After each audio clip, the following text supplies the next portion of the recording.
She walked into that ballroom invisible, and within seconds, the whole room decided she didn't deserve to be there. One spilled tray, one angry woman in silk, one crowd too eager to believe the worst about someone who worked with her hands. They whispered. They pushed her toward the door like she was trash, instead of a mother fighting to survive. And just when her dignity was about to be thrown out with her, a hand reached through the humiliation, steady, certain, unshaken.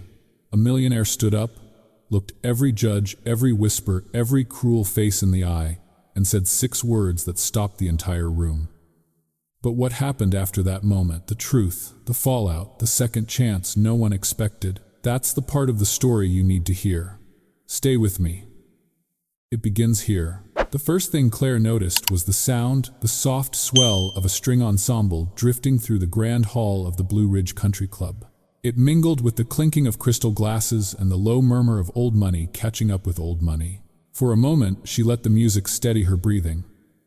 Her feet ached from the double shift, and the simple black server uniform tugged uncomfortably at her waist, but none of that mattered.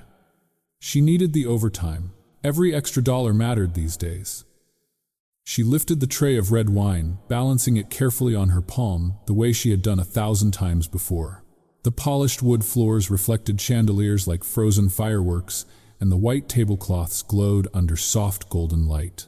Everything in the room felt distant from her world, too soft, too easy, too expensive.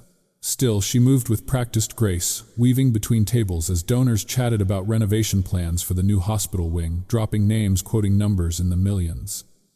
Claire listened without listening. She had learned long ago that invisibility was part of the job. People saw the tray, not the hands holding it. She approached the main cluster of guests near the center of the room, straightening her shoulders. The tray felt steady, her breathing even. Almost done with this pass. Then someone bumped her elbow, hard. A young man, mid-20s, cheeks flushed from too much wine, laughed at something his friend whispered and swung his arm carelessly into her path. Time jolted, the tray tilted, glasses shifted, chimed against one another, and then the red wine arced downward in a sweeping crimson splash. It hit Donna Harrington's pale silk dress like paint thrown across a canvas. The room froze.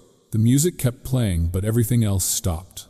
Donna stared at the stain, spreading across her torso, disbelief tightening her mouth into a thin, furious line. She was the kind of woman who wore pearls to a grocery store, who chaired committees without ever lifting a folding chair, who could make or break reputations with a raised eyebrow. She turned slowly toward Claire, eyes sharp enough to cut.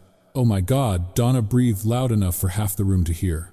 "Do you have any idea how much this dress costs?" "I'm so sorry," Claire whispered. Her heart raced. "Someone bumped me, let me get napkins, I can." "Don't touch me," Donna snapped, stepping back as though Claire were contagious. Gasps fluttered through the crowd. Claire's cheeks burned. She tried again, voice trembling. "Ma'am, I promise it wasn't." The club manager appeared face tight, smoothing his tie as if that might smooth the scandal unfolding beside him. "Donna, I'm terribly sorry," he said, bowing his head. "We will of course take care of everything." Donna jabbed a finger at Claire. This girl ruined a couture gown. She shouldn't be anywhere near guests. The manager turned to Claire, jaw stiffening the way it always did when a wealthy donor was watching. "Claire," he said, voice clipped, "you're done for the night." Claire blinked. "Sir, it wasn't my fault." The young man, "We'll talk about it later," he said, though his tone made it clear they wouldn't. "Please gather your things and go home. And don't come back Monday. We'll call you." Her breath caught. Monday was her steady shift. Monday meant groceries. Monday meant rent. "I need this job," she whispered. "Please just look at the footage." He bumped into me. I didn't. But the manager had already turned his back. The young man who caused the spill tried to disappear behind his champagne glass.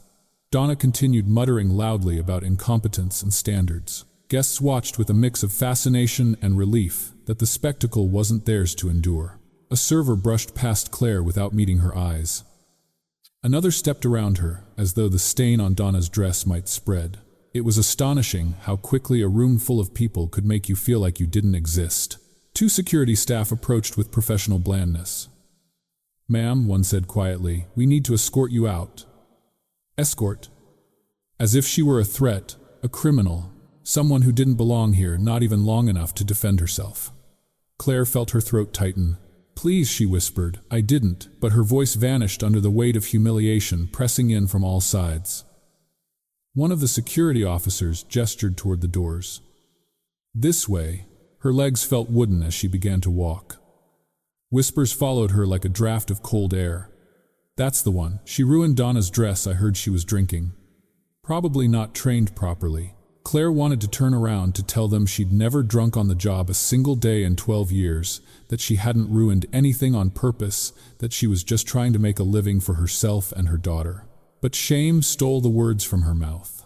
The music swelled again, drowning her out as if the party had already moved on, as if she had never been there at all. The security officers walked on either side of her, not touching, but close enough to make it clear she had no place in that shining room anymore.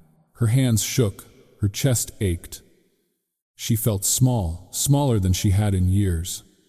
And as the tall double doors came into view, gleaming under the chandelier light, she felt an old, familiar fear rise inside her.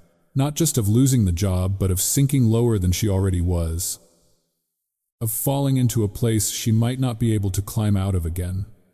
The whispers grew softer behind her. But one thing was certain, the humiliation wasn't done with her yet. And neither was this night. Claire kept her eyes on the floor as the security officers guided her toward the tall double doors.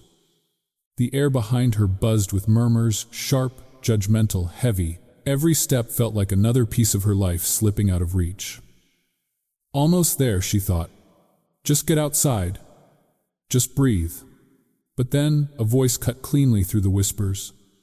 Hold on. It wasn't loud. It didn't need to be.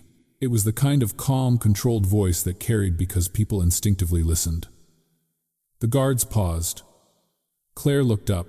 Ethan Cole stood a few yards away near one of the mahogany pillars that lined the ballroom. She'd noticed him earlier only in passing, tall, composed, quiet in a charcoal suit that fit him with understated precision. The kind of man people made room for without thinking about it. Now he stepped forward with deliberate ease. "I believe," he said, looking first at the manager. That young man bumped her elbow. A ripple went through the guests. The manager stiffened. "Mr. Cole," he began, smoothing his tie nervously. "I assure you, the club intends to handle the situation appropriately." Appropriately, Ethan repeated the faintest hint of skepticism shaping the word. By humiliating a worker in front of 200 people for something that wasn't her fault, Donna Harrington pushed forward, her stained silk dress clutched away from her body like a wounded trophy. "Ethan, darling, you weren't close enough to see. She was careless." "No," he said simply. "She wasn't." The room hushed again. Donna's eyes narrowed, a queen displeased at being contradicted. "She's staff," Donna insisted. This kind of mistake Ethan didn't let her finish. He didn't raise his voice. He didn't posture. He didn't need to. He turned to the manager and security, his expression calm but absolute. "She's with me." A heartbeat. "Meaning," Ethan added, "she stays. As my guest." It felt like the floor shifted beneath everyone's feet. Gasps. Stares. Guests whispering behind manicured hands. The manager faltered. "Sir, she's wearing a uniform." "Then, it seems she came prepared to work harder than anyone else in this room," Ethan replied. Donna sputtered. "Ethan, really? You can't be serious." "This girl I am," he said, and there was something final in those two words that closed the discussion. The guards stepped back immediately. Claire stood frozen, utterly stunned. Her hands trembled around the tray she was still holding. Ethan approached her slowly, giving her space as if he knew she might bolt. "May I?" he asked, quietly, gesturing toward the tray. Claire nodded before she could find her voice. He took it from her hands with careful precision, set it on a nearby table, and turned back to her. Up close, he looked different than he had from a distance, still reserved, still composed, but with eyes that held a steady, deliberate warmth she didn't know how to interpret. "Miss," he began gently. "Jensen," she whispered. "Miss Jensen," he continued, "you've been treated badly enough for one evening." Sir Claire managed, forcing the words out through a tightening throat. "I should probably just go home. It's okay, really. I don't want to cause more trouble." "You didn't cause any trouble," Ethan said, lowering his voice just enough that only she could hear. And I won't stand by while people make you the easy target. Claire swallowed hard. But why? Ethan didn't answer right away. Instead, he extended his arm, the same formal gesture the club's wealthiest guests used when escorting their spouses or honored companions. It was absurd. She was still in her black uniform. Her hair was pinned back the way staff always wore it. She had spent the night refilling glasses, not sipping from them. "This isn't Claire," whispered, shaking her head. "I don't belong." "You do," he said. "Tonight you do." His tone wasn't romantic. It wasn't performative. It wasn't even particularly dramatic. It was simply steady, as though he were stating a fact no one else had the courage to name. The guests watched silent and hungry for the next moment. Claire stared at Ethan's offered arm. No one had stood up for her like this in years. Maybe ever. Her hand hovered uncertainly before she finally hesitantly let her fingers rest against his sleeve. He didn't move too quickly, didn't grip too tightly, just enough to guide her, not enough to overwhelm. And together, they turned toward the center of the ballroom. Conversations halted, eyes widened. Donna inhaled, sharply scandalized beyond words. A worker in a black uniform, returning not through the service hallway but through the main entrance, on the arm of a man whose presence reshaped entire rooms. Ethan walked with an unhurried confidence, each step signaling that this was no mistake, no moment of pity, no passing whim. "She stays with me." The words still echoed in Claire's mind. The humiliation hadn't disappeared, her cheeks still burned, her pulse still raced, but something else pressed against it, now something unfamiliar and frighteningly tender. Relief. And beneath it, a flicker of something even more dangerous. Hope. As they crossed back into the heart of the party, Claire felt the weight of 100 stares pressing against her back. But for the first time that night, she didn't feel small. Ethan slowed just slightly, leaning toward her so only she could hear. "You're safe," he murmured. The words shouldn't have meant as much as they did. They shouldn't have touched the place inside her that had been bracing for another blow. But they did. And as the room swallowed them again, music rising, whispers brewing, Claire realized her night was far from over. Something had shifted. And nothing about this evening would ever be the same. Claire felt the entire ballroom tilt as Ethan guided her back into the sea of glittering gowns and pressed tuxedos. She tried to keep her steps small, quiet, and visible, though invisibility was no longer an option. People turned openly now, not even pretending to hide their curiosity. Some lifted eyebrows. Some whispered. Others simply stared with the stiff disapproval usually reserved for broken rules. Ethan's hand rested lightly against her elbow, steady, warm grounding. He slowed as they reached a round table near the center of the room. Here, he murmured, pulling out a chair for her. As if she belonged there. As if sitting among donors, surgeons, board members, and benefactors was the most natural thing in the world. Her heart thudded painfully. "I shouldn't," she started. "You're fine," Ethan said, his tone a quiet anchor. "Sit." She did because, for the first time in a very long while, someone sounded utterly certain that she should. A few guests at the table offered polite nods.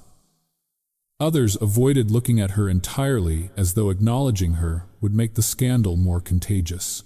A couple, an older man with silver hair and a woman wrapped in pearls, just stared, trying to decipher what exactly they were seeing. Ethan took the seat beside her and lifted a hand to the nearest server. "Could we get my guest a plate, please?" He said it calmly, matter-of-factly, without hesitation. The word guest landed in her chest like something fragile and unexpected. She wasn't holding a tray. She wasn't clearing plates. She wasn't being ordered out. She was a guest. The server nodded, though her eyes lingered on Claire with a complicated mixture of sympathy and confusion. Claire folded her hands tightly in her lap, hoping no one would notice the small scars along her knuckles from years of kneading dough, lifting trays, washing dishes under too hot water. Her uniform suddenly felt unbearably plain against the candlelit linen and shimmering crystals decorating the table. Ethan seemed to sense it. "What was your day like before all this?" he asked gently, giving her an escape from the heaviness around them. She let out a tiny breath. "Long," she admitted. "I was at the diner this morning. We were short-staffed, so I stayed later. Then I came straight here." "That's a full shift and a half." "That's most days," she said softly, then immediately regretted saying it aloud. Too personal, too revealing. But Ethan didn't treat it that way. He nodded as though she'd simply told him something worthy of respect. The clink of heels approached before she saw her Donna Harrington sweeping past like a storm cloud wearing pearls. She paused just long enough to let her voice drip into the space. Lovely to see the club supporting charity so broadly this year, she said, eyes flicking toward Claire. Even charity cases. She didn't wait for a response. The remark was a strike meant to linger. Claire's spine prickled with heat. Her breath tightened. Ethan, however, didn't move. Didn't flinch. Didn't let annoyance touch his expression. He simply placed his napkin across his lap and said, "Ignore her." Just 2 words. Calm and steady. But they pulled Claire back from the edge. A plate appeared in front of her soon after, roasted chicken, buttered green beans, and a neat scoop of garlic mashed potatoes. Comfort food dressed in elegance. She wished she were hungry. She wished she could swallow anything past the knot in her throat. Conversation resumed at the table, flowing neatly around her like a river, avoiding a stone. Real estate markets, golf course renovations, someone's vacation home in Vermont. Topics she had no map for. Then, without warning, one voice cut through. So the silver-haired gentleman asked, peering at her over his glasses, "What do you do, young lady?" The tone wasn't rude. Just blunt, curious, and entirely unprepared for an answer that didn't fit his world. She could lie.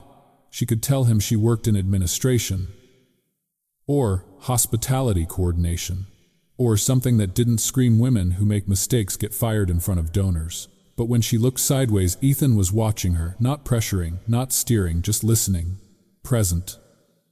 The truth rose trembling but solid. "I clear plates," Claire said softly. "Tonight I was serving wine, and before that..." She paused. "I used to run a bakery downtown."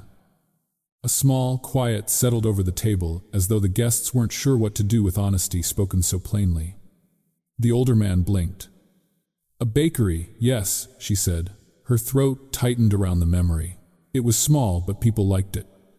I had regulars." "What happened?" he asked, unaware of the wound he'd just brushed. Claire felt her pulse quicken. The truth was not glamorous, not uplifting, just hard. "I couldn't keep up after the rent went up," she said. "I held on as long as I could. But eventually, I lost it." The man nodded, satisfied with her answer, and soon drifted back into another conversation about stock portfolios and winter houses. But Ethan didn't. His gaze remained on her, not pitying, not heavy, just present. Like her answer mattered.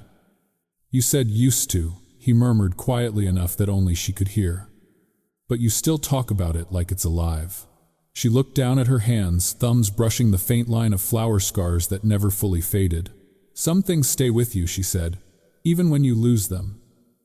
Ethan didn't respond right away, but something in his expression softened an understanding she didn't expect from a man who seemed to have never wanted for anything. Around them, the table's conversation picked up again. Laughter rose. Champagne glasses chimed. Someone told a story about a golfing mishap, but Claire noticed none of it. She had spoken the truth in a room built on appearances, and one person had actually listened. It shouldn't have meant so much, but it did. And as Claire pressed her palms gently against her knees to quiet their tremble, she felt it again, that small, persistent flicker of something she'd nearly forgotten how to feel. Hope. The server returned to refill glasses, and Claire tried to sit straighter, breathe, steadier, pretend she wasn't unraveling inside. But Ethan leaned slightly toward her, his voice low. "Thank you for staying," he said. And she couldn't bring herself to answer because she wasn't entirely sure why she had. Only that something inside her had shifted when he said, "She stays with me." And she wasn't sure where that shift would lead. Not yet, but she could feel the room narrowing, tightening, preparing for something she couldn't name, something that was coming. By the time the last guests drifted toward the valet station and the staff began clearing candle stubs from the linen-draped tables, the warmth of the ballroom had already disappeared from Claire's skin. She slipped out the back door, where the night air hung cold and still over the parking lot. The distant Blue Ridge Mountains formed a dark silhouette under a pale half-moon. Her breath ghosted in the air as she crossed the cracked asphalt, exhaustion settling into her bones. The humiliation of earlier still clung to her like spilled wine she couldn't wash off. She just wanted to get home, curl under a blanket, and pretend the night hadn't happened. Claire. His voice reached her before the sound of his footsteps did. She turned to see Ethan walking toward her, hands in the pockets of his dark coat. He looked different out here, less polished, more real, the soft glow from the security light carving shadows along his jaw. "The buses don't run often at this hour," he said. "Let me give you a ride." She hesitated. Pride rose quickly, instinctively. "You don't have to," she said. "I've taken late buses my whole life." "I know," he replied. "That's why I'm offering." His voice held no pressure, just a gentle steadiness she found hard to refuse. And truthfully, the idea of waiting 40 minutes in the cold for the last bus of the night felt unbearable. She nodded. "Okay. Thank you." He led her toward a truck parked under the trees, not a sleek European car she half expected, but a well-kept navy blue Ford pickup. It looked lived in, dependable, the kind of vehicle that didn't need attention to prove itself. Inside, the cab smelled faintly of cedar and old leather. Claire folded her hands in her lap as Ethan started the engine, the soft rumble filling the silence between them. The road wound away from the country club and into the quiet of the county. No city glow, only the steady sweep of headlights across empty fields and sleeping houses. Dashboard lights cast a warm amber glow that softened Ethan's profile. Then softly he asked, "Why did you leave the bakery business?" She stared at the passing dark trees, her breath catching slightly. "I didn't leave," she whispered. "It left me." He didn't interrupt. He simply waited, giving her room. Claire swallowed. Every part of her wanted to change the subject, to push the memory back into the corner where she kept the things that still hurt. But something about the steady sound of the tires, the safe cocoon of the truck, loosened a knot she hadn't realized she'd been holding. "The rent went up," she said. "Almost double." Ethan's brow tightened, just barely. "My landlord said he had a new buyer lined up if I couldn't match the offer." She laughed quietly, a brittle, humorless sound. A bakery on Main Street doesn't stand a chance against someone turning the space into luxury offices. "So you had to close." "Not just close," her voice frayed. "I had to pack up everything, every mixer, every pan, every family recipe I'd written by hand. The morning I took down the open sign." She stopped, drawing a shaky breath. "That was the morning my marriage ended, too." Ethan's hands stilled on the wheel. How Claire blinked hard. She'd said too much, but the dam had already cracked. "My ex-husband had a gambling problem," she murmured. "I didn't know how bad until it was too late. He used our savings. Then he used the bakery's accounts. By the time I found out, we were drowning in debt." She traced a finger along the seam of the seat. "When the bakery closed, he left town. Said he couldn't handle being with someone who failed." The word still stung even now. "I guess I wasn't much use to him once I didn't have something left to lose." Silence settled, not cold or awkward, but thoughtful. Ethan exhaled slowly. "I'm sorry," he said. "You didn't fail. Life hit you hard, harder than most people could withstand." She shook her head. "It's just what happened. A lot of people have it worse. That doesn't mean your pain isn't real." His voice was steady, but something in it hinted at understanding deeper than simple sympathy. Claire glanced at him. "Have you ever lost something you built?" Ethan's lips twitched, half a smile, half a memory tugging at him. "When I was 22, he said, I worked construction at night. Sometimes in the cold, sometimes in the heat, sometimes on jobs no one else wanted. I'd sit in my truck during lunch breaks, this truck actually eating cold sandwiches and trying to figure out if I'd ever climb out of the mess I was in. I thought you grew up comfortable." He shook his head. "Not even close. I learned early that nothing stays unless you hold on to it with everything you have." His fingers drummed the wheel lightly, and even then, life takes what it wants. Their eyes met briefly, and something passed between them, an unspoken recognition, two different stories, shaped by the same truth. Loss leaves marks that never fully fade. The truck slowed as they approached her street, quiet, lined with aging maples, the kind of neighborhood where porch lights flickered on timers and mailboxes leaned slightly after years of winters. He pulled into the gravel drive of her duplex. The porch light glowed weakly, casting a yellow halo on the chipped railing. Claire reached for the door handle. "Thank you for the ride," she said. "And for earlier. I'm not sure why you stepped in like that." He hesitated before speaking. "Because I know what it looks like when someone who works hard gets blamed for the world being unfair," he said, "and because you deserved better than what happened tonight." She swallowed the tightness rising in her throat. Ethan reached into the console and pulled out a simple white card. He held it out, not insisting, not pushing, just offering. "If you ever want to talk about starting again," he said softly, "I'd like to listen."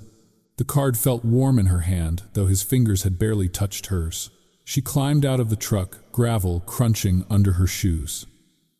Ethan didn't drive away immediately. He waited, headlights glowing across her porch as she walked toward the steps. At the top, she paused and looked back. His silhouette sat steady behind the wheel, as if he wasn't rushing her, as if this moment mattered to him too. She lifted a hand in a small, uncertain wave. He returned it, simple and sincere. The truck pulled away, its taillights fading into the road's darkness. Claire stood on her quiet porch, alone beneath the weak glow of the bulb, the night colder now that he was gone. Ethan Cole. A number, nothing more. And yet, something inside her shifted, just a breath, just a flicker, but enough to make her wonder if maybe, just maybe, the life she'd lost wasn't the only one she was meant to live. 3 days passed with the slow heaviness of damp air before a storm. After the country club incident, Claire received a brief voicemail from the manager, formal, clipped, almost bored, informing her that her services were no longer required. No apology, no explanation, just an ending. She didn't cry. She'd learned long ago that losses rarely paused long enough to let you mourn them. Rent still came due. Groceries still needed buying, so she took what work she could, cleaning cabins along the Blue Ridge trails for weekend hikers. It wasn't glamorous, but it paid $20 an hour, and she liked the quiet. The scent of pine sap, the creak of old wood. The way the forest made her feel small in a comforting way instead of a humiliating one. On a cold Thursday morning, while scrubbing a stubborn stain from a cabin's stovetop, her phone buzzed. She hesitated before answering. Numbers she didn't recognize rarely brought good news. "Hello, Claire." Ethan's voice filled the tiny kitchen like warm light. She straightened instinctively. "Hi. Is everything okay? I hope so. I'm in town for a meeting today about a new community center and small business district on the east side. It's a project geared toward older residents, veterans, and independent owners." A pause. "People like you." She blinked. "People like me." "Yes," he said plainly.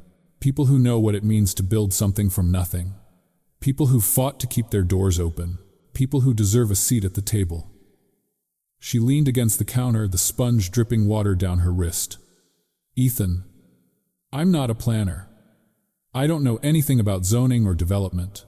That's why I want you there," he said.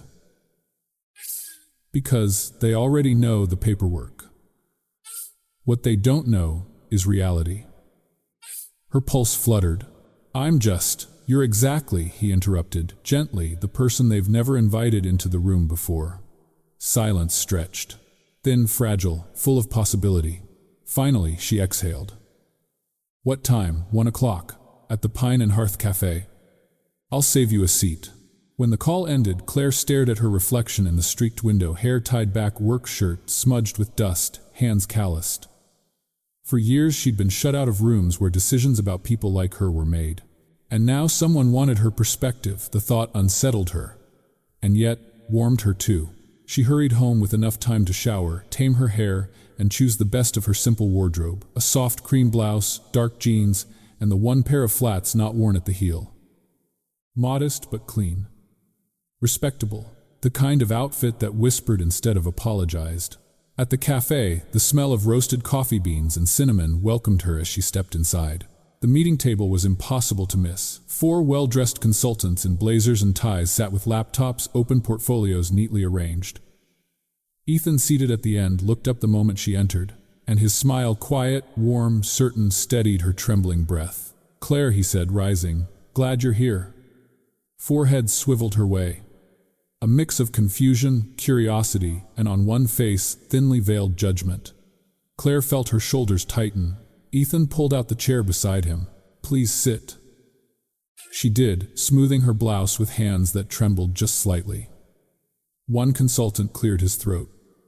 "Mr. Cole, are we expecting another member of your team?" "Yes," Ethan replied. "She's here." Confusion deepened around the table. "This," he continued calmly, "is Claire Jensen. I'd really value her input today." If the room had been a photograph, the moment would have captured stillness so sharp it might have cut. Claire felt heat rise to her cheeks. She didn't dare look up at anyone. Ethan didn't rush, didn't fill the silence with explanations or apologies. He simply made space for her in a world that rarely offered any. Finally, the woman across from them, gray suit, bright eyes, offered a polite smile. "Well, Miss Jensen, we'd love to hear your thoughts. What do you think the East Side truly needs?" Claire opened her notebook. The pages were blank except for a few scribbles she'd made that morning. Lower rent, safe sidewalks, buses that run past 6 p.m. Small kitchens for startups, places people feel welcome, places they can afford. Her fingers hovered above the paper. She could still walk away. She could still say she wasn't prepared. She could still shrink back into the version of herself that made no waves, caused no trouble, took up no space. But she thought of Ethan's steady eyes, of the bakery she'd lost, of the neighbors who still talked about the cinnamon rolls she used to make, of the quiet truth she carried. She knew what her community needed, even if no one had ever asked.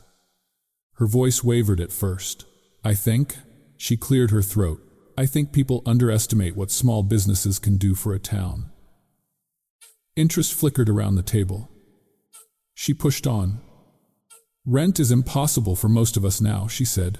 "If you want people to start things, real things, not just franchises, you need spaces they can afford. Not just for stores, for kitchens, workshops, studios."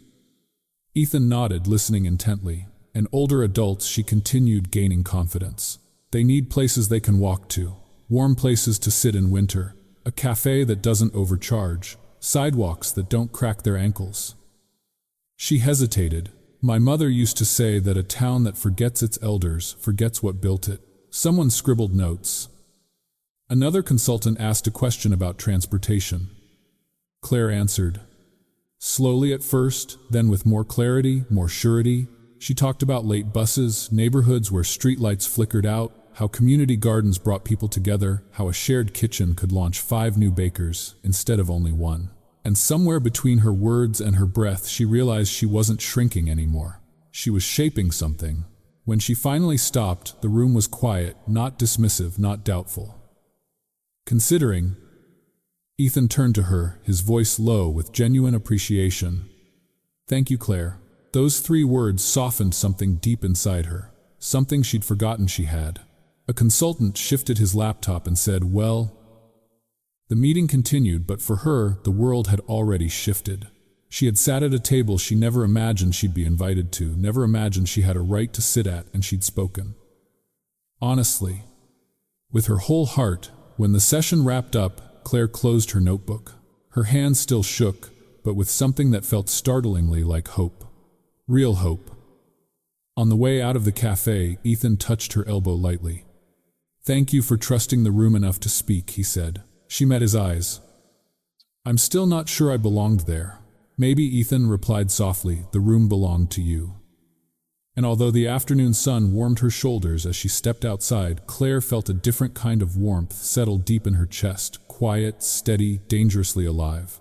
At first, the meeting after lunch seemed to pick up right where the morning had left off. The consultants refilled their mugs, reopened their laptops, and nodded politely as Claire took her seat beside Ethan again.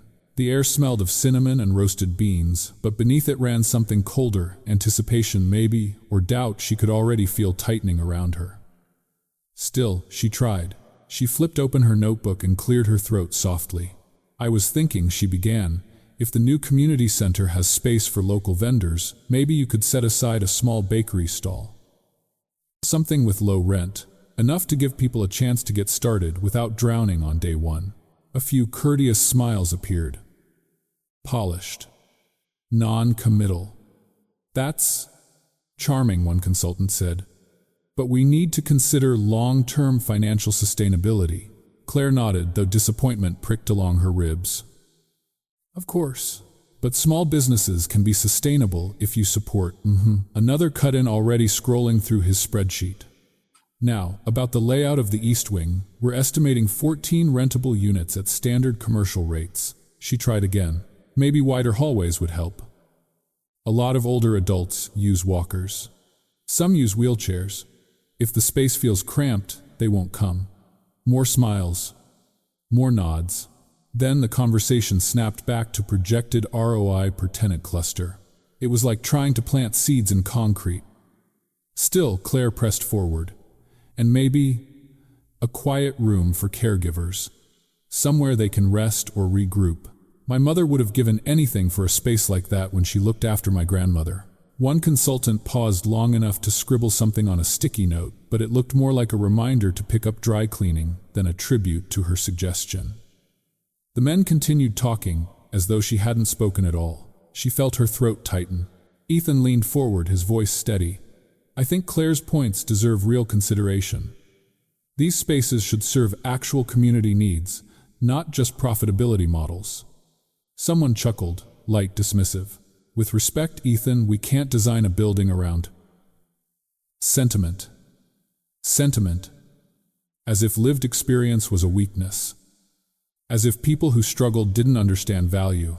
Heat rose up, Claire's neck sharp and humiliating. The cafe bell jingled as a tall man in a wool coat stepped inside.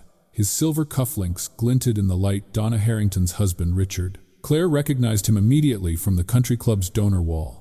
Advisory board member, golf champion, favorite of every fundraiser in the county. He spotted Ethan first, then the consultants, then her. His brows lifted in the slightest, cutting disbelief. Well, he said, approaching the table with an ease born from entitlement. Quite the gathering. One consultant beamed. Richard, perfect timing. We were just discussing tenant forecasting. But Richard wasn't listening. His gaze had settled on Claire like a weight. Forgive me, he said with a polite smile that didn't reach his eyes, but isn't she? He hesitated as if searching for the proper category. Events staff from the Harrington Gala. Claire froze. Every nerve in her body recognized the sound of being diminished. Before she could speak, Ethan answered. Claire is here to provide insight from a community perspective. Richard's smile tightened. Of course, he said smoothly, though we should be careful about blurring lines. Not everyone needs to be involved in decision-making. These processes require expertise. The implication fell over the table like a cold sheet. Claire felt her cheeks burn. She stared down at her notebook, the words she'd written blurring on the page. No one defended her. Except Ethan. Again, he set down his pen voice level. Expertise isn't limited to degrees and titles. Claire understands needs we'd overlook. Richard raised one eyebrow. I'm sure she understands plenty about serving guests. But planning civic development is a different matter. That did it. The shame Claire thought she'd buried after the country club flared up with brutal clarity. One remark, one tone, and suddenly she was back in that ballroom with red wine dripping from silk, people staring quietly, glad the problem wasn't theirs. It flooded her. Anger, humiliation, exhaustion, all thick and choking. She pushed back her chair. Claire, Ethan murmured carefully, don't let that. She shook her head. No. He's right. Every eye at the table turned toward her. Her voice trembled, but she forced the words out. I don't belong here. I don't speak your language. I don't understand zoning codes or tenant allocation. I clear plates and scrub floors and try to make rent every month. I'm not the kind of voice people like you want in a room like this.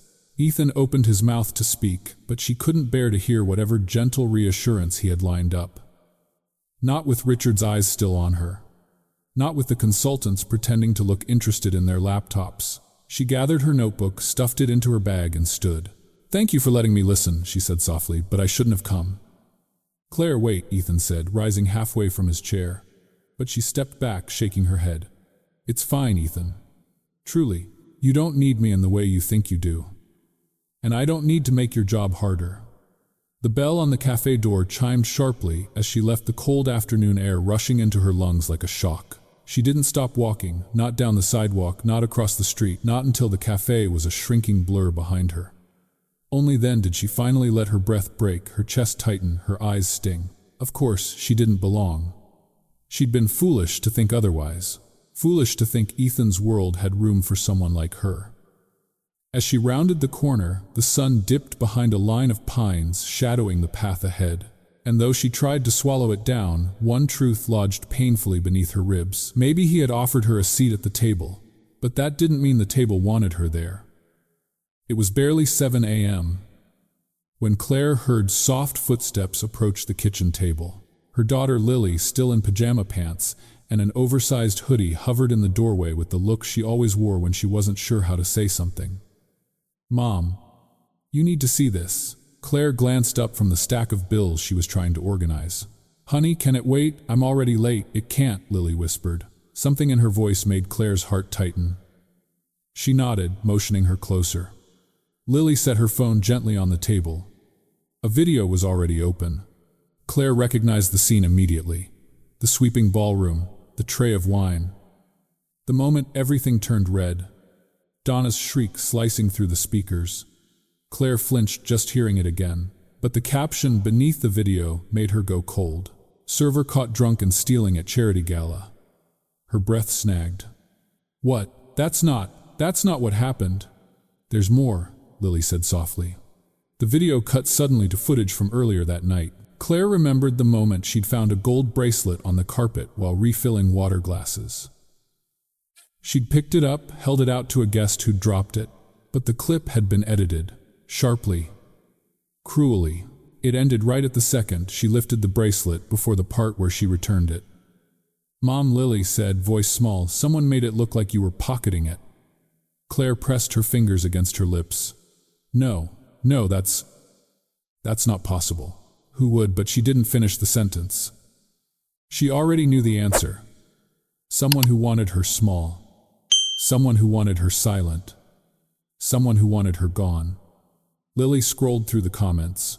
Each one landed like a blow. Trash disguised as staff. People like her ruin these events. Of course she was drunk. Look at her, obviously guilty. Claire pulled the phone away, unable to look anymore. The room suddenly felt too bright, too loud, too close. "Where did this come from?" she whispered. "Someone posted it on the local gossip page," Lily said. Then the town Facebook groups picked it up. Now it's on TikTok. People are sharing it like it's a joke. Claire pushed her chair back, pacing the narrow kitchen. "This isn't happening," she murmured. "I didn't steal anything. I wasn't drunk." She stopped walking when she realized her hands were shaking. Her phone buzzed on the counter. Then again, and again. Cleaning clients. 3 messages in a row. "Hi Claire, we need to reschedule. Actually, something came up. Let's pause for now. We'll reach out in a few weeks. Thanks." Pause. Reschedule. Reach out. All code for the same thing. They didn't want her in their homes anymore. Lily's voice cracked. "What are we going to do?" Claire took a long breath and sat beside her daughter, pulling her close.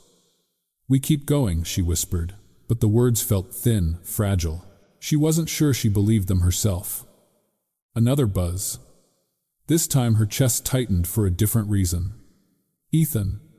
She didn't answer. She couldn't. She wasn't ready to hear disappointment in his voice. Or pity, or that quiet inhale people make when deciding how to distance themselves. He called again. She let it ring. A third time. She almost threw the phone across the room. Lily squeezed her hand. "Maybe you should answer." But Claire shook her head. The fourth call finally broke her resolve. Not because she wanted to speak to him, but because the alternative hiding felt worse. She pressed accept. For a few seconds, neither of them spoke.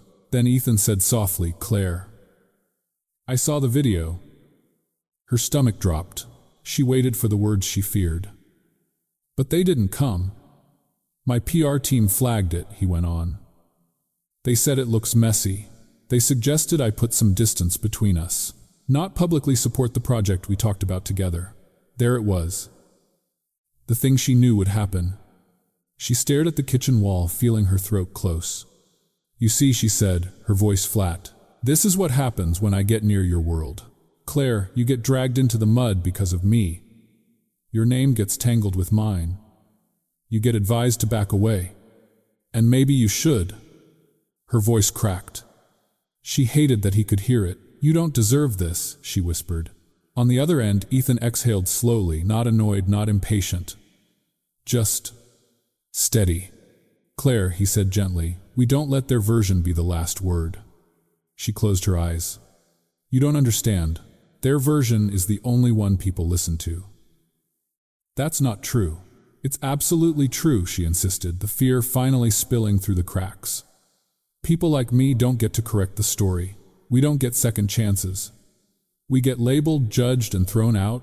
And you, why should you risk anything for someone they've already decided is worthless?" The silence that followed was thick, pulsing with things neither of them had the right words for. Finally, Ethan's voice came low and certain. "I don't believe for a second that you're worthless, and I'm not going anywhere."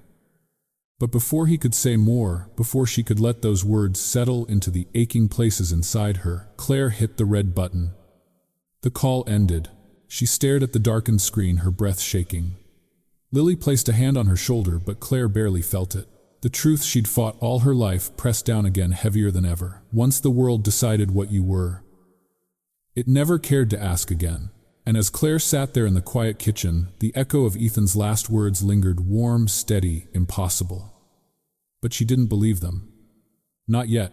The morning light spilled across Ethan's desk in long, quiet stripes, catching on the edges of old architectural sketches and loose folders he'd been too distracted to sort. He'd barely slept. His phone buzzed with missed calls, messages from advisors, gentle warnings from business partners. But none of that explained the heaviness sitting in his chest. What haunted him was a memory, one he spent years burying under success, discipline, and a life polished enough that no one could ever question whether he belonged somewhere. He leaned back in his leather chair, closed his eyes, and let the past replay. He was 24, poor, engaged, working construction during the day and stocking shelves at night, trying to save up for a cheap apartment before the baby came. He remembered holding Emily's hand, God, she was barely 21 then, as they stepped into a fundraiser hosted by one of her relatives. They didn't fit in, not even a little. His shoes were scuffed. Her dress was borrowed. She kept tugging it higher over her belly. Embarrassed, the zipper wouldn't close all the way. Emily's father had insisted they attend. "It'll be good for you," he'd said. "Networking. Opportunities." But Ethan remembered the moment they walked through the doors, the stares, the whispers, the uncomfortable pause in the music as people tried to place who they were and why they were there. They didn't touch the hors d'oeuvres. They didn't approach the bar. They just stood by the far wall, hands clasped too tightly, smiling too hard. Then Emily whispered, "I think they want us to leave." And she was right.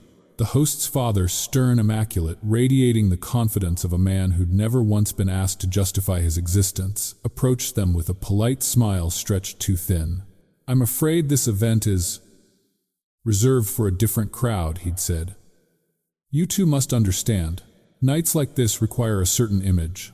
They were escorted out. Gently, but firmly.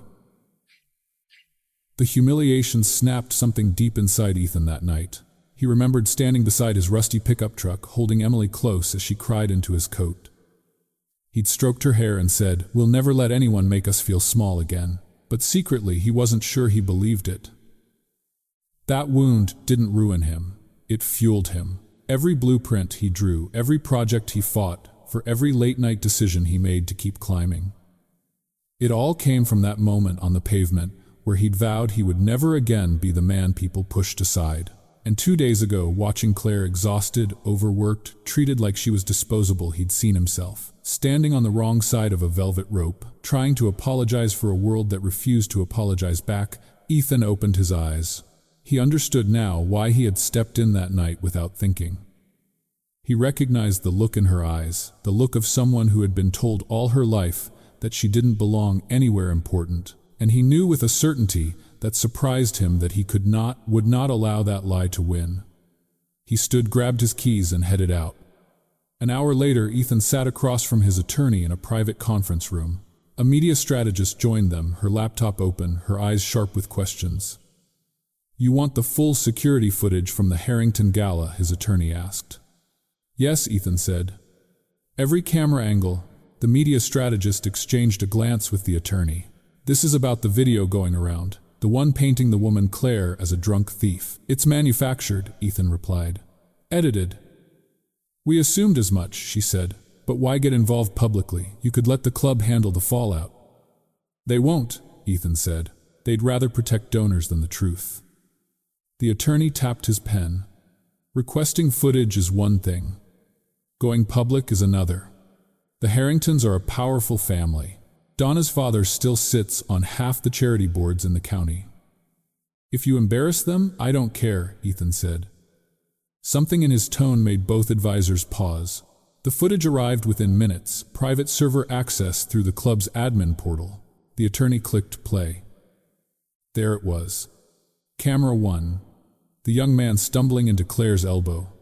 The tray tipping. The wine exploding across Donna's silk dress. Camera 2. Claire bending earlier to pick up the bracelet, returning it to a guest with a polite smile. Camera 3. Donna's meltdown, sharper, crueler, more vindictive than the phone videos had captured. Camera 4. The manager pointing at Claire, anger rising in a desperate bid to appease a wealthy donor. Camera 5. Ethan stepping in, Claire trembling. The moment everything shifted. It was all there, clear as daylight, unedited, undeniable. The media strategist leaned back in her chair. Well, she murmured, that's quite different from the public narrative. Ethan crossed his arms. Release it. She blinked. To the press, yes? The attorney frowned. Ethan, think this through.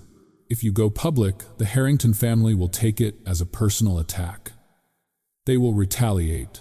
They will make calls. They will freeze you out of donor circles. You could lose support for future projects. Ethan didn't flinch. Then I'll find new circles, he said. The room went still. This is reckless, the attorney warned. You're risking your reputation for someone you barely know. No, Ethan said quietly but firmly. I'm risking my reputation because it's the right thing to do, and because I know exactly what happens when no one stands up for people who can't defend themselves. The strategist closed her laptop slowly. If you do this, she said, you will make enemies. Ethan's gaze sharpened. Then I'll have the right enemies. For a moment, both advisors simply looked at him, as if seeing a version of Ethan they hadn't known existed. A version made not from power or success, but from old wounds and convictions, forged in humiliation and grief. He had once been the man pushed out of the room. As the meeting ended and he stepped out into the sunlight, one thought settled in his mind with the clarity of a decision that could not be undone. Whatever it cost him, he would clear her name. He owed that much not just to her, but to the man he used to be. The parking lot behind the Pine Valley Civic Hall was already full when Claire pulled in, easing her old Honda into a narrow spot between a pickup and a church van. Wind pushed dry leaves across the pavement, scraping faintly like whispers she didn't want to hear. She tugged her hood higher, hoping it would hide the face too many people had seen online for all the wrong reasons. Inside, the town meeting was already underway. Folding chairs crowded the wood-paneled room, filled with retirees, business owners, curious neighbors, and a few people who simply came because there was nothing good on TV that night. At the front, a long table was set for the planning board. Microphones. Pitchers of water. Neat stacks of documents. Donna Harrington sat in the middle section like royalty draped in pearls, and confidence her friends clustered around her like loyal courtiers. Her husband sat nearby, flipping through the agenda with a self-important frown. Claire slipped into the farthest back row, close enough to the exit that she could disappear at the first sign of trouble. Her heart thudded unevenly. She hadn't planned to come. God knew she shouldn't have, but something had tugged at her, a sharp mix of anger, curiosity, and the need to hear whether Ethan's project would survive the storm she had unwillingly created. Ethan stood on the side of the room, speaking quietly with a member of the planning board. Noticing her, he gave the smallest nod, not summoning, not claiming, just acknowledging. Somehow, that made her heart ache more. The chairwoman called the meeting to order and invited public comments about Ethan's proposed community center project. The first speakers were polite, cautious, supportive. Then Donna rose, smoothing her jacket, moving toward the microphone with the theatrical poise of someone who'd practiced her lines in front of a mirror. "While I appreciate Mr. Cole's intentions," she began, her voice floating across the room, "I feel we must consider the question of integrity, of those advising this project, of the people he chooses to bring into his professional circle." There it was, a clean, elegant dagger slid between the ribs without ruining her manicure.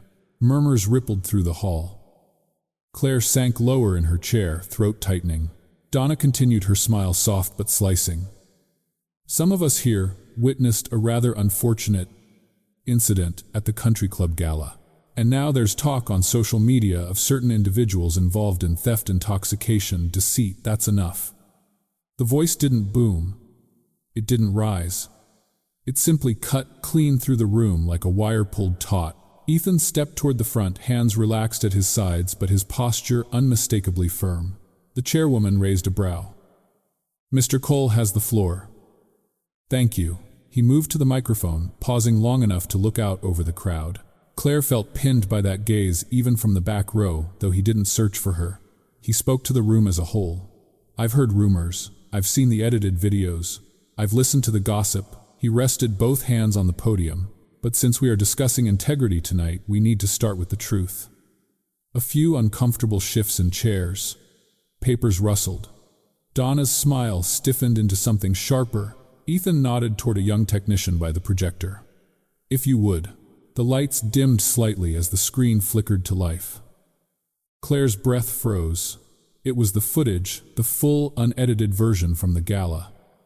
The angle clearly showed the drunken young man stumbling, hitting her arm, the wine flying through the air, her stunned expression.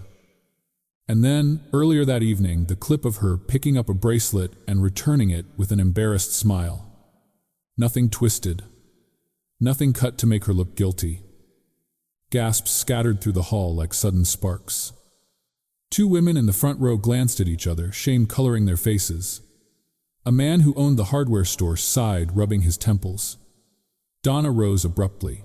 "This is a gross misrepresentation." "No, Donna," Ethan said, turning to face her fully. "This is what happened." The screen froze on the moment she was screaming at Claire, finger jabbing like a weapon, her face contorted with fury. The image hung there between them, all undeniable. Ethan stepped aside slightly, giving the room time to absorb it. "We humiliated a working woman," he said quietly. "A mother. Someone who was doing her job. We believed the worst because it was the easiest option." A deep silence settled thick and heavy. "And that," he added, "is on us, not on her." Claire swallowed hard, her eyes burning. She didn't want to cry here, not in this room, not among anyone who'd clicked like or share on those hateful posts. But something in her chest cracked open anyway. Ethan returned to the microphone. "My project stands on values. We claim this town is built on dignity, respect, community. So, if some people are questioning my integrity because I defended a woman who deserved better," he lifted his chin, "then I'm proud to stand exactly where I am." Someone clapped. Then another, then half the room. Not loud, not triumphant, but real. Donna grabbed her purse, cheeks flushed with outrage or embarrassment, Claire couldn't tell which, and marched toward the exit. A few of her followers trailed behind her, torn between loyalty and discomfort. But most people stayed seated, watching Ethan. Claire pressed a hand to her mouth, struggling to breathe. The truth was out there now, exposed in front of neighbors, strangers, critics, and he hadn't done it behind closed doors or with hidden motives. He'd risked everything, his standing, his alliances, maybe even his project, just to put her back on solid ground. Her heart felt too full, too fragile, too shaken to hold steady. As the meeting moved on, people began shifting, whispering, reconsidering everything they thought they knew.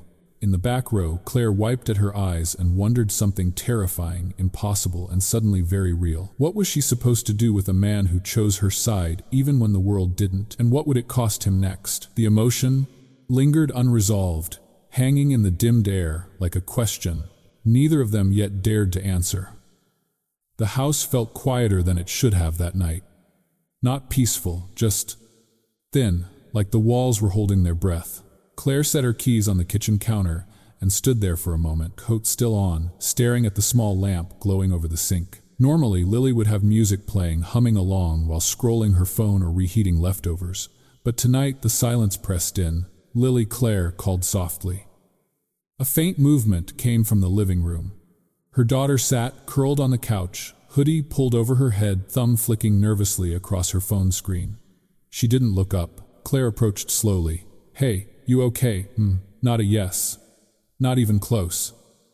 Her muscles were still buzzing from the town meeting, shock, relief, humiliation, gratitude, all tangled together like loose wires. She hadn't expected the apologies from neighbors, the quiet pats on the arm, the murmured, "I'm so sorry we believed that." She hadn't expected the way Ethan had stood there unflinching, telling a room full of people that she deserved better. But now home again, something heavier tugged at the edges of her thoughts. "Lily," she said, "gently talk to me." Her daughter's fingers paused mid-scroll. She swallowed, still refusing to meet Claire's eyes. "I'm fine," she whispered. "Sweetheart, you've barely said a word since I got home." Lily's jaw tightened. Claire recognized that look, the one she used to have as a girl, whenever life pressed too hard, when she felt small and didn't want anyone to see. Claire reached out lightly, touching her knee. "Whatever it is, we'll figure it out." Lily flinched. Just a little. But enough. Claire's heart dropped. "Lily," she whispered, "what happened?" For a moment, she thought her daughter wouldn't answer. Then Lily's shoulders began to shake, the tiniest tremor at first, then a slow collapse inward. "I didn't mean for it to get this bad," she choked out. Claire leaned forward, confused. "For what to get this bad?" Lily pressed her hands to her face. "The video." A coldness slid through Claire's chest. "What about the video?" Her daughter cried harder, shaking her head. "Mom, I shared it first. Weeks ago. Before it blew up. Before people added all those captions." Claire felt the air drain from her lungs. "You shared it?" Lily nodded miserably. "I didn't write anything. I swear. I didn't call you a thief. I didn't say you were drunk. I just shared it." The room tilted. Claire sat back slowly, feeling something warm and painful spread behind her ribs. "Why?" she whispered. "Why would you do that?" Lily finally looked up, and the heartbreak in her eyes was worse than any cruel comment online. "Because I was mad," she said through tears. "Because I was tired of people laughing at us." Claire blinked, stunned. "At school," Lily continued, voice breaking, "the girls in my class, they talk about their moms like they're some kind of royalty. They show pictures from their country club brunches and foundation luncheons. They get dropped off in SUVs with heated seats, and they brag about their moms knowing donors and board members." She wiped her face with her sleeve. "And then there's me. My mom works double shifts, cleans other people's houses, serves them food. They think that means something about us, that we're less." Claire couldn't speak. "I got so angry," Lily whispered. "When I saw that clip, I thought, this is what everyone already sees anyway. The girl with the mom who carries trays. The girl who doesn't belong in their world. I thought if I shared it first, if I acted like it didn't bother me, then maybe it wouldn't hurt so bad when they started laughing." She let out a sob, small and wild and gutting. "I was embarrassed," she said, "of you, of us, of not having what they have." The words cut deeper than any stranger's insult. Claire pressed a hand to her mouth as tears finally slipped down her cheeks. She had survived a failing marriage, a shuttered bakery, dead exhaustion. But this admission from her own child was a wound she hadn't known she was vulnerable to. "Lily," she whispered, voice trembling, "why didn't you tell me?" "Because you work so hard," Lily cried. "And I felt awful for feeling that way. You deserve better than a daughter who's ashamed of you." Suddenly, the distance between them felt unbearable. Claire moved to the couch and pulled Lily into her arms. The girl folded into her, sobbing into her mother's chest like she hadn't done since she was small. "Oh, sweetheart," Claire murmured into her hair. I didn't know you were carrying all that." Lily clung to her breath, shaking. "I'm sorry, Mom. I'm so sorry. I didn't think anyone would even notice my post. I didn't know it would spread. I didn't know people would twist it and make it ugly." Claire closed her eyes, throat tightening. How many nights had she worked until her back screamed, telling herself it was for Lily's future?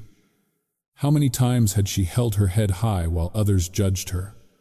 She had thought she was teaching her daughter resilience, but Lily had been learning shame instead.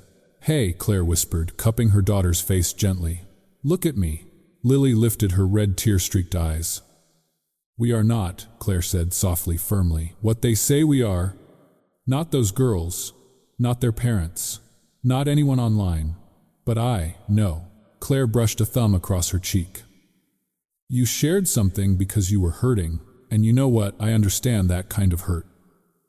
More than you think." Lily cried harder, burying her face in Claire's shoulder. Outside, the winter wind pushed against the windows, rattling faintly like the world itself exhaling. Inside, mother and daughter held each other tightly, two hearts bruised but still beating together. And as Claire rocked her daughter, gently whispering comfort, she wasn't sure she fully believed. Yet one quiet, aching thought settled in her chest. If hurt could spread like wildfire, maybe healing could too. But tomorrow would demand something harder. Truth, forgiveness, and a conversation Claire didn't yet know how to begin. For now, she simply held her daughter as if the world might break her if she let go. It was one of those cold, mid-morning hours in Pine Valley when the sun had finally broken through the clouds, turning the thin layer of frost on the asphalt into a glittering sheet of silver. Claire stepped out of Millstone Grocery with 2 bags of essentials, cereal, milk, apples, and the kind of off-brand detergent she'd used for years without complaint. The air tasted clean, like a reset she wasn't sure she believed in yet. She was halfway to her car when she heard a familiar voice, crisp and polished, floating across the parking lot. Claire Jensen. Her stomach tightened. Donna Harrington, wrapped in a cream-colored coat and wearing sunglasses large enough to hide half her face, hurried toward her with small, purposeful steps. She didn't look like a woman who had been publicly embarrassed less than 48 hours ago, though the slight quiver in her smile betrayed her. "Good morning, Donna," chirped far too brightly. "I've been hoping to run into you." Claire closed her car door softly and turned. "Mrs. Harrington." "Oh, please," Donna waved a manicured hand. "Call me Donna. We're all neighbors here." The air between them tightened, as if even the cold wasn't quite willing to touch that sentence. Claire stood still, hands around her grocery bags, waiting. Donna cleared her throat. "I imagine things have been overwhelming for you. All the attention, the misunderstandings." She forced a sympathetic expression. "Social media can be such a cruel place." Claire studied her. Donna's tone was gentle, but her shoulders were stiff, her jaw set. This wasn't guilt, this was damage control. "What can I do for you?" Claire asked quietly. Donna stepped closer, lowering her voice. "I wanted to offer a way for both of us to move past this unpleasantness." She reached into her handbag and pulled out a folded envelope, thick, white, expensive linen paper. "A small settlement to compensate for any inconvenience you've suffered." Claire didn't take it. Donna continued, her smile fixed. "And in return, you'd sign a simple statement confirming that the entire gala incident was a misunderstanding. That you were never mistreated. Just an accident blown out of proportion." A slow breath escaped Claire's lungs. "A private apology, of course," Donna added quickly. "Between us. No need to involve the press. These things don't need to get messier than they already are." A couple loading groceries into a nearby SUV paused, pretending not to listen while very clearly listening. Claire's hands tightened on the paper bags. She could almost hear her heartbeat in her ears, not from fear, but from something steadier. Something clearer. "Mrs. Harrington," she said softly, "I don't want your money." Donna blinked, caught off guard. It's not a bribe. It's simply a good faith gesture." "It's silence," Claire replied. "You're asking me to help you erase what happened." Donna stiffened. "I'm offering you a chance to protect your own reputation. These things can follow a person for years, you know." Claire looked at her, really looked. The pearls, the posture, the air of someone who'd never been told no by anyone she deemed beneath her. The same woman who'd screamed at her with an audience watching. The same woman who'd let a lie run wild because it benefited her. And suddenly Claire felt calm. "I'm not afraid of the truth," she said. "And I'm not ashamed of the work I've done." Donna's lips thinned. "Well, perhaps you should be more realistic about how the world functions." "People talk, Claire. They make assumptions. That's why this matters, Claire said, her voice steady. Because those assumptions, the ones people like you make about people like me, they hurt. They follow us home, they follow our kids, they shape how the world treats us. Donna's cheeks flushed beneath her makeup. I didn't come here for a lecture. I know. Claire set her bags down gently and straightened. But I need you to hear this anyway. Donna folded her arms defensively. At your next event, Claire said softly, I want you to look at the people carrying your plates, pouring your drinks, cleaning up after your spills. Her voice didn't rise. It didn't need to. I want you to remember, they have a story too. People they go home to, and they deserve the same dignity you expect for yourself. A few more shoppers slowed down, watching openly now. Donna's face went stiff as porcelain. You're making a spectacle of this. Claire shook her head. No. And what line is that? That I won't accept a quiet apology meant only to protect you, Claire said. Not when so many people saw what really happened. Not when the damage wasn't quiet at all. Donna opened her mouth, then closed it again. No quick retort, no insult, no elegant dismissal. Just silence, brittle and unfamiliar. Claire picked up her groceries and turned toward her car. Claire, Donna called after, her voice sharp, almost pleading, be reasonable. She looked back, meeting the woman's eyes with steady calm. I am being reasonable, she said. For the first time in a long time. Then she got into her car and shut the door gently, leaving Donna standing in the bright, unflinching winter sun. As Claire pulled out of the lot, people watched her pass, not with judgment this time, but with something closer to quiet respect. Someone even nodded slightly, as if acknowledging a truth they'd forgotten to see. By the time she reached the street, her hands were trembling, not with fear, but with something fiercer. Strength she hadn't realized she still possessed. Later that afternoon, Ethan would hear about the scene from 3 different people: the clerk at the pharmacy, the barber who overheard half of it, and a retired teacher who called it the best thing I've seen in years. He'd smile quietly, pride warming his chest. But Claire wouldn't know that yet.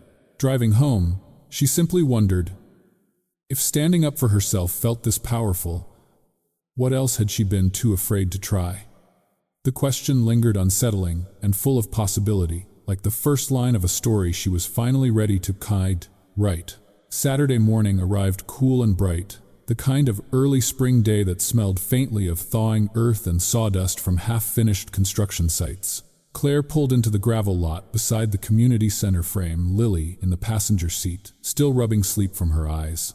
The building wasn't a building yet, just a skeleton of steel beams reaching toward the sky, surrounded by stacks of lumber and the steady hum of workers' radios drifting through the open air. But something about it felt alive, like a promise stretching itself awake.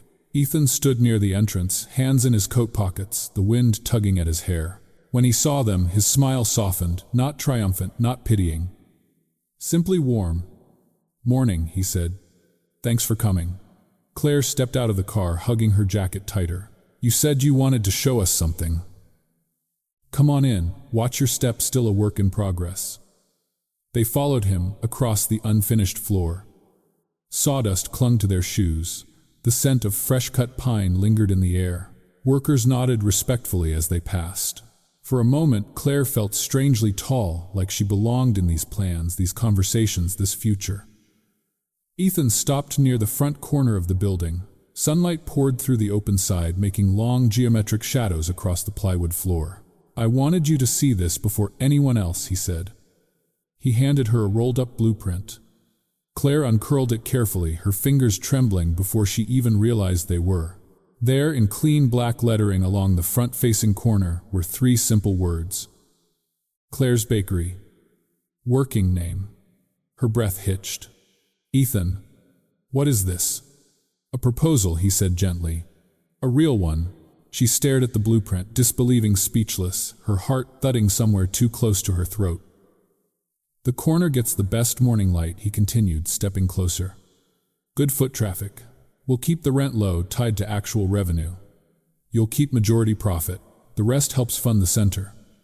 Claire blinked hard, trying to steady herself. I don't know what to say.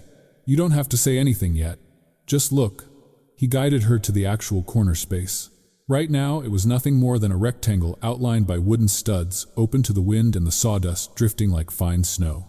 but she could already imagine it, the scent of warm bread shelves lined with jars of preserves, soft chairs near the windows where older folks could sit and talk, maybe even a chalkboard with Lily's handwriting announcing the pie of the day. Ethan's voice broke gently into her reverie. I've been thinking about programming for the center. We want to support teens, older adults, caregivers. So, I wondered if you might teach here. Teach, she echoed. Baking classes, he said. Bread and basics. Maybe pastries. Things that bring people together. He hesitated, his eyes steady on hers.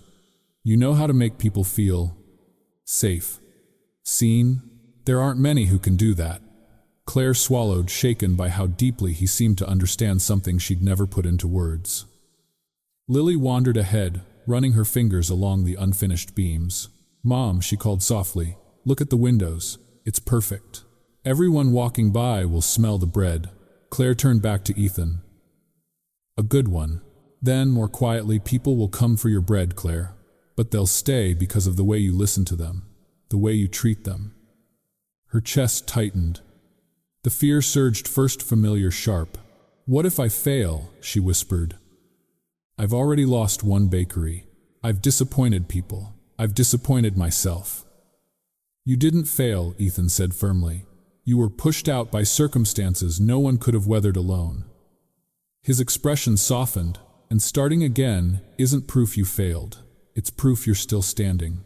The wind pressed through the beams, scattering sawdust into the air like golden dust motes.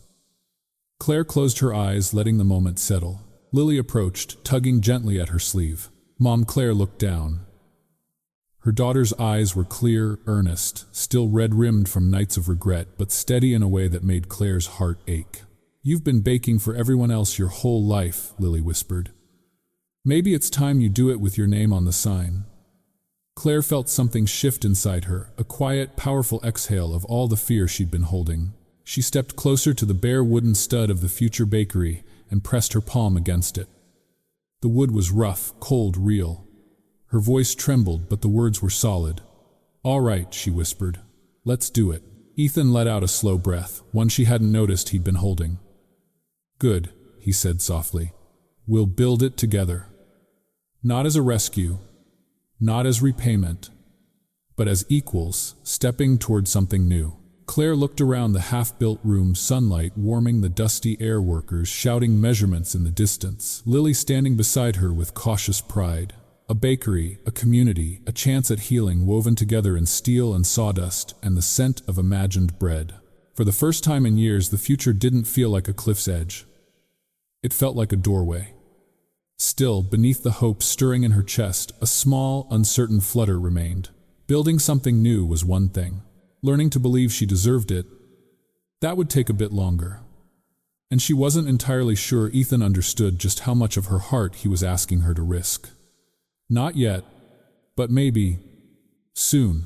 The lights of the Pine Valley Community Center glowed warm against the early evening sky, their golden shimmer spilling across the newly paved courtyard. A small crowd had gathered, neighbors, shop owners, retired teachers, the church choir ladies, and a few curious teenagers who came mostly for the free samples. Inside, the air buzzed with excitement and the sweet scent of cinnamon rolls. Claire stood behind the counter of her brand-new bakery stall, her apron crisp, her hands dusted with flour, as if to remind her this wasn't a dream. This was her space. Her name on the sign, her bread warming the room. Lily stood beside her, hair pulled back in a neat ponytail as she offered little plates of warm brioche to the guests. Mom, she whispered, beaming, they love it. Claire smiled, her heart pounding with a mix of terror and awe. I hope so. Local news cameras rolled quietly, capturing seniors in their Sunday best, sipping coffee, children licking icing from their fingers, politicians trying to look casual. The place was alive, humming with new beginnings. She had almost allowed herself to relax until a familiar voice floated toward the entrance. Donna Harrington swept inside arm, looped through her husband's, smiling wide enough to crack porcelain. She paused for photos, arranging herself like she was the main attraction. Claire stiffened. Old wounds had a way of remembering their shape. Donna's gaze flicked over her, brief but sharp, and then moved on, like acknowledging Claire too much might bruise her reputation further. Claire looked down at her flour-dusted hands. It's fine, she murmured to herself. Tonight isn't about her. Across the room, Ethan was greeting a board member when another man, someone Claire vaguely recognized from the planning meetings, leaned in close to him. Ethan, the man said, lowering his voice a suggestion. For optics. Ethan raised an eyebrow. What kind of suggestion? Well, the man adjusted his tie, clearly uncomfortable. For the ribbon-cutting photo, perhaps it's best if the donors stand up front. Cleaner messaging. Fewer complications. Ethan's expression tightened, but he didn't interrupt. The man continued, oblivious. If Claire is nearby, it might confuse the narrative. People already mix up roles, and with all that online drama recently, Claire froze. She hadn't meant to overhear. She hadn't meant to listen. But the words landed exactly where old bruises still lived. Complications. Confuse the narrative. Know your place. The same quiet daggers she'd felt all her life. She sucked in a breath and instinctively stepped back from the counter. Step away. Make room. Don't cause trouble. That reflex lived in her bones. She moved toward the shadowed edge of the room, hands tightening around her apron strings. If she stayed out of the photo, it would spare Ethan trouble. Spare the project gossip. Spare the town more whispers. She wasn't foolish. She knew people came tonight for him, not her. The air around her thinned as she prepared to slip into the background. Then a warm hand closed around hers. Firm, steady, certain. Claire looked up, startled. Ethan stood in front of her, his eyes gentle but unyielding. "Where are you going?" he asked softly. I don't want to be in the way," she whispered. "They want the donors up front. You don't need me complicating things." Ethan let out a breath that sounded almost like disbelief. But not at her, at the idea that she could still think she didn't belong. He lifted her hand slightly, just enough that people around them turned to look. "Claire," he said, voice low but carrying, "you're not in the way." She shook her head. "Ethan, really, it's fine." He stepped closer, his presence grounding her like a hand pressed to her heart. Then, with calm certainty that left no room for argument, he said the words that had once changed everything and now carried an entirely new weight. "She stays with me. Right here." The room went still. People turned, cameras lifted. A few soft gasps rose from the seniors near the coffee urn. But Ethan didn't release her hand. He didn't look embarrassed, or conflicted, or strategic. He looked proud. Donna froze mid-conversation, her smile faltering. Her husband blinked as though he'd misheard. Several board members exchanged glances, but others, many others, began to clap. It started with the seniors who'd tasted Claire's rolls every week during recipe testing. Then a group of teens by the juice stand. Then the choir ladies who loved a good underdog victory.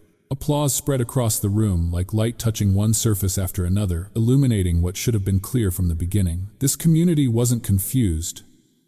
It understood exactly who Claire was, and exactly what she had built. Ethan released her hand only long enough to guide her toward the ribbon-cutting line. "Front and center," he said, smiling softly. Everything in Claire trembled, but for once she didn't step back. She took her place beside him as the crowd gathered, Lily watching with shining eyes from the bakery stall. The scissors gleamed under the lights. The ribbon fluttered in the gentle draft from the heating vents. The camera flash popped. The applause swelled again, and in that moment Claire Jensen didn't feel small at all. She felt seen. She felt chosen. She felt finally home. As the ribbon fell away and the celebration rose around them, she turned toward Ethan, her heart racing in a new, unfamiliar rhythm. What did this mean? Where was this heading? Was she ready for all that might come next? Ethan's hand brushed hers again, light-seeking, hopeful. And Claire felt the ground shift in a way that wasn't frightening this time, but full of promise she wasn't quite brave enough yet to name. 3 months can change a life in ways a year never could. At least that's what Claire thought as she unlocked the bakery door at dawn, the sky still holding the soft lavender of early morning. Inside, the air smelled like home warm dough, rising a whisper of cinnamon and the faint lingering sweetness of vanilla. Her corner bakery, once just steel beams and a dream sketched on paper, was now alive. Seniors played cards at the large table near the windows most afternoons. Kids came after school for cookies the size of their palms. People who once passed her by without noticing now greeted her by name. Claire Jensen belonged here. And the weight in her shoulders, the one she'd carried for years, finally felt lighter. Behind her, Lily switched on the mixer, tying her apron with practiced ease. College textbooks were stacked in the corner, hinting at the life she was building too. She worked part-time between classes, humming as she kneaded dough occasionally, stealing bites of icing when she thought no one was looking. Life, once jagged and uncertain, had softened around the edges. A knock sounded on the glass door before opening hours.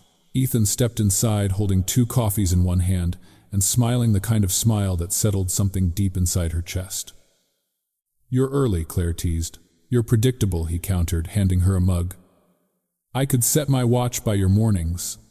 She took the coffee warm against her palms. "And why are you here, Mr. Cole? Don't you have blueprints to approve, empires to build?" "As it happens," he said, lowering his voice playfully, "I'm here on official business." "Oh, really?" He nodded toward the 50-pound sack of flour sitting near the storeroom door. "Rumor has it, someone refuses help moving that." Claire scoffed. "I've been lifting flour bags since before you grew that first gray hair." "Ah," he said, stepping closer. "So you admit you have weaknesses." She nudged him lightly with her shoulder. "Just one. Stubborn men who think I can't do everything myself." "Fair," he chuckled, hoisting the flour bag like it weighed nothing. When he carried it into the back, Claire found herself watching not his strength but the ease with which he moved through her space, like he'd always belonged here too. When he returned, the sun had crested over the parking lot, casting a soft golden glow through the windows. They sat at a small corner table with their coffee's steam rising between them.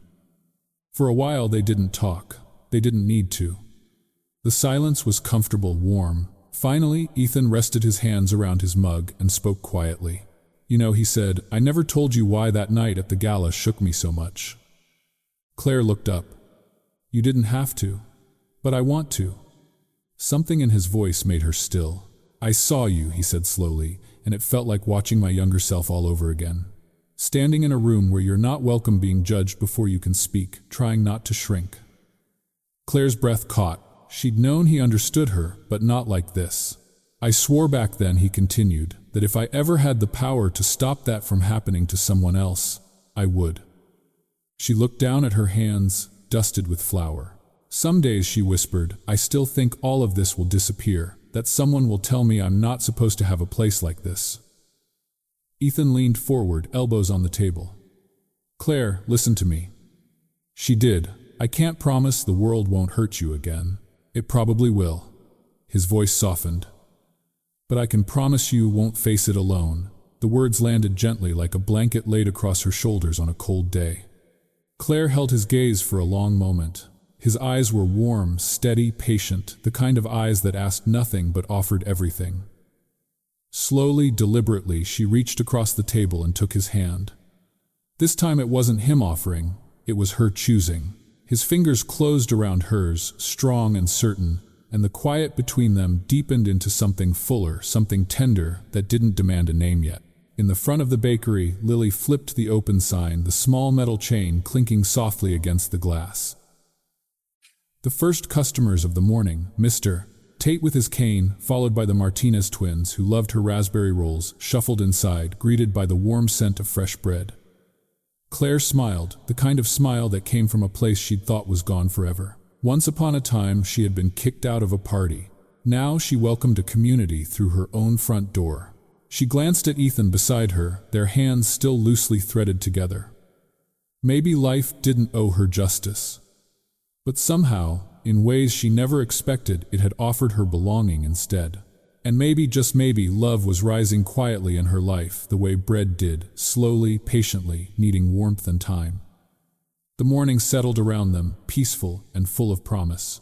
And Claire realized nothing about her life was small anymore. Not her work, not her courage, not her heart.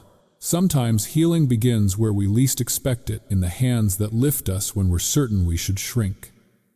And in the moments when truth finally stands taller than shame, Claire's story reminds us that dignity isn't something the world gives. It's something we carry even when others try to strip it away. And sometimes it takes a single person, someone who sees past our tired days and worn shoes to remind us of our own worth. But perhaps the deeper lesson is, this belonging doesn't come from fitting into the rooms that reject us. It comes from building new ones. Ones where kindness matters more than status, and where the people who were once overlooked become the heart of the community. And love, real love, often grows in quiet spaces, over shared coffee, over small confessions, over the bravery of choosing to stay when the world once tried to push you out. May we all remember, no matter how many times life shows us the door, there is always a place waiting where we are seen, welcomed, and finally, home. Thank you for spending this time with us, for listening, feeling, and walking through this story with an open heart. If Claire's journey touched something inside you, a memory, a hope, a quiet hurt finally seen, know that you're part of a community that believes in kindness, dignity, and second chances for all of us. And if you'd like to help these stories reach someone who might need a little light today, every like, every share, every subscribe is more than just a button. It's a way of saying, let's keep telling stories that matter. Let's put a bit more compassion into the world. Thank you for being here with us. Every like, share, and subscribe helps us tell more stories that touch the soul. We'll see you in the next story. Until then, take gentle care.